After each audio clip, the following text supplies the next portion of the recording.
Hi மக்களே! வணக்கம். எல்லாரும் எப்படி இருக்கீங்க? நாங்க நல்லாயிருக்கோம் மக்களே!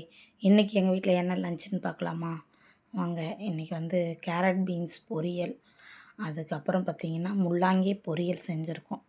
முள்ளங்கி பொரியல் முட்டை ஊற்றி செஞ்சால் நல்லாயிருக்கும். இருந்தாலும் முட்டை வேணான்னு சொல்லிட்டு வெறுமனே இன்றைக்கி முள்ளங்கி பொரியல் செஞ்சுருக்கோம். அதுக்கப்புறம் பார்த்திங்கன்னா வெண்டைக்காய் பொரியல். இதில் தக்காளி, வெங்காயம் எல்லாம் போட்டு அக்கா செஞ்சுருக்காங்க. டிஃப்ரெண்ட்டாக செஞ்சுருக்காங்க. நல்லாயிருக்கும்னு நினைக்கிறேன். இன்றைக்கி பாப்பாங்களுக்கு காலையில் தக்காளி சாதம் செஞ்சுருந்தோமா, அதுவும் கொஞ்சம் இருந்தது. அதுக்கப்புறம் அதுக்கு அப்பளம் பொரித்து வச்சுருக்கோம். இன்றைக்கி சுட சுட சாதம் மக்களே! இன்றைக்கி சாதம் வடிச்சுட்டு அதுக்கு மெயின் டிஷ் என்ன செஞ்சுருக்குன்னு பார்க்கலாமா? சிம்பிள் தான். சாம்பார் தான் வச்சுருக்கோம் இன்றைக்கி. அதிகமாகலாம் செய்ய முடியாது. கேஸ் தட்டுப்பாட்டுனால இன்றைக்கி கத்திரிக்காய், முருங்கைக்காய் போட்டு சாம்பார் தான் செஞ்சுருக்கோம்.